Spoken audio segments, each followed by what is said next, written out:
មើលទៅមាសធ្វើអីទៅមាសធ្វើអីទៅមាសធ្វើអី ចាប់កុយមកទៅ ឆ្លាយហ្នឹងឆ្លាយទៅឆ្លាយទៅចេញទៀតហ្នឹងចឹងសិល2ថ្ងៃនេះមួយទៀតចេញទៀតហ្នឹងចេញងថ្ងៃហ្មង ថ្ងៃ ចូល ងាយចូលមួយទៀតទេ អូល្ងាចចូលទៀតហ៎ បាទ ហើយពេលណាចូលមកស្តុកថ្មីទៀត អត់ដឹងអត់ដឹងទេណាដើមខែហ៎ បាទ បាទលឺដើមខែចូលមកច្រើនចូលមួយឡានហ្មងអញ្ចឹងបងប្អូនចង់កក់ចង់អីមកបានបាទសួរទៅមាសជាងទៅមាស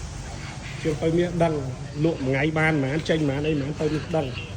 បាទមើលអាមេវានេះងំរហូតងឹតជ្រាប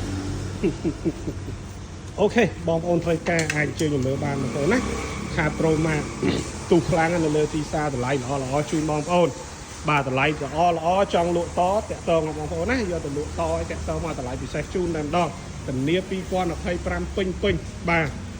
ជូនបងប្អូនហ្មងអត់មានដើមឆ្នាំចុងឆ្នាំទេបងប្អូនណាពេញបឹបទុំចេញមកឲ្យ25ហើយបងប្អូនត្រូវការម៉ូតូស្គូពី2ដងមកមាន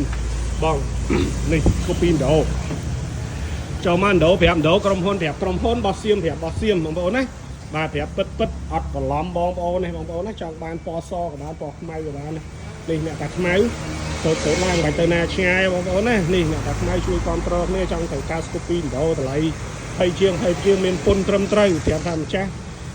ហាងយើងខ្ញុំអត់លក់ម៉ូតូអត់ពុនទេបងប្អូនណាគឺមានពុនត្រឹមត្រូវស្របច្បាប់ទិញភ្លាមធ្វើផ្លាកលេខជូនភ្លាមយកមកកឹបឲ្យភ្លាមតែម្ដងបងប្អូនបាទអត់4សន្លឹកទេអញ្ចឹងអរគុណច្រើនបងរំលោះក៏មានដែរបងប្អូនណាចំពោះបងប្អូនខ្វះថវិកាចង់បងរំលោះបានដល់100%តែម្ដងបងប្អូនណាបាទអញ្ចឹងមានគ្រប់ឆ្នាំ